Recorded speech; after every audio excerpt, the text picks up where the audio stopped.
नमस्कार दोस्तों। आज हम जीन पियाजे की थ्योरी का सबसे इम्पॉर्टेंट कॉन्सेप्ट समझेंगे, जिसे लगभग हर बीएड, सीटेट और यूजीसी नेट की परीक्षा में पूछा जाता है। ये 4 कॉन्सेप्ट हैं: स्कीमा, असिमिलेशन, अकोमोडेशन और इक्विलिब्रियम।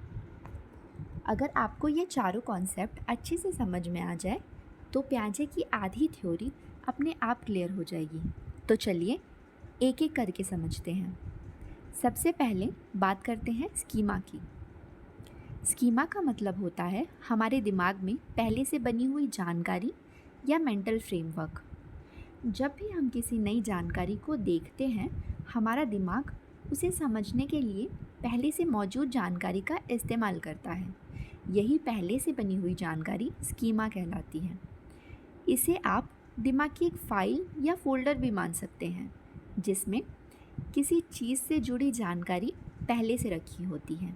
जैसे मान लीजिए एक छोटा बच्चा पहली बार डॉग को देखता है। अब उसके दिमाग में डॉग की एक इमेज बन गई।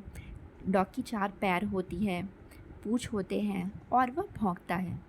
यही उसका डॉग वाला स्कीमा है। यानी स्कीमा हमारे पूरे लर्निंग प्रोसेस की शुरुआत है। अब आते हैं असिमिलेशन पर। असिमिलेशन का मतलब है नई जानकारी को पुराने स्कीमा में फिट करना। यानी बच्चा पहले से जो जानता है उसी के आधार पर नई चीज़ को समझता है। उदाहरण से समझते हैं। बच्चे ने पहले सिर्फ डॉग को देखा था, अब उसने पहली बार कैट देखी। लेकिन क्योंकि दोनों के 4 पैर होते हैं, पूँछ होते हैं, वह कैट को भी डॉग बोल देता है। ऐसा इसलिए हुआ क्योंकि उसने नई जानकारी को अपने पुराने स्कीमा में फिट कर दी। यही प्रोसेस असिमिलेशन कहलाती है। ध्यान रखिए, इसमें पुराना स्कीमा बदलता नहीं है। अब समझते हैं अकोमोडेशन। अकोमोडेशन तब होता है जब बच्चे को पता चलता है कि नई जानकारी पुराने स्कीमा में फिट नहीं हो रही। अब उसे अपना पुराना स्कीमा बदलना पड़ता है या फिर नया स्कीमा बनाना पड़ता है। उसी एग्जाम्पल से समझते हैं। जब बच्चे को उसके माता पिता बताते हैं कि ये डॉग नहीं कैट है, तब वह समझ जाता है कि दोनों अलग अलग जानवर हैं। अब उसके दिमाग में डॉग का भी अलग स्कीमा बन जाता है और कैट का भी अलग स्कीमा। यही कहलाता है अकोमोडेशन। यानी जब पुराना ज्ञान बदलता है या नया ज्ञान बनता है तो उसे अकोमोडेशन कहते हैं। अब बात करते हैं इक्विलिब्रिएशन की। इक्विलिब्रिएशन का मतलब है बैलेंस बनाना।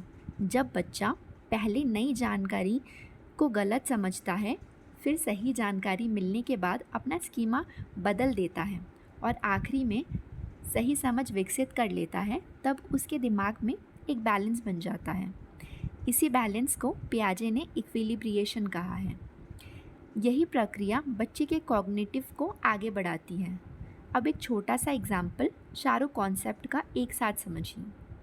मान लीजिए बच्चे ने पहली बार मैंगो देखा। अब उसके दिमाग में मैंगो का एक स्कीमा बन गया। कुछ दिन बाद उसने पपाया देखा और उसे भी मैंगो बोल दिया, या असिमिलेशन है। फिर किसी ने बताया कि ये मैंगो नहीं बल्कि पपाया है। अब बच्चे ने मैंगो और पपाया के अलग अलग स्कीमा बना लिए। यह अकोमोडेशन है। अब वह दोनों फलों को आसानी से पहचानने लगा। यही इक्विलिब्रिएशन है। अगर एक लाइन में याद रखना हो तो ऐसा याद रखिए कि स्कीमा मतलब पहले से बनी हुई जानकारी, असिमिलेशन मतलब नई जानकारी को पुराने स्कीमा में फिट करना, अकोमोडेशन मतलब पुराने स्कीमा को बदलना या नया स्कीमा बनाना, इक्विलिब्रिएशन मतलब इन दोनों के बीच बैलेंस बनाना। तो दोस्तों, पियाजे का मानना था कि बच्चा केवल किताब पढ़कर नहीं सीखता, बल्कि अपने अनुभवों से सीखता है। पहले वह बनाता है, फिर नई चीज़ों को समझने की कोशिश करता है। अगर ज़रूरत पड़ती है तो अपने पुराने ज्ञान में बदलाव भी करता है, और इसी पूरी प्रक्रिया को उसके कॉग्निटिव डेवलपमेंट में होता है। अगर आपको ये कॉन्सेप्ट अच्छे से समझ में आया तो वीडियो को लाइक करें, अपने दोस्तों के साथ शेयर करें, और ऐसे ही आसान भाषा में बीएड और सीटेट की तैयारी के लिए हमारे चैनल को सब्सक्राइब बिल्कुल करना ना भूलें। धन्यवाद।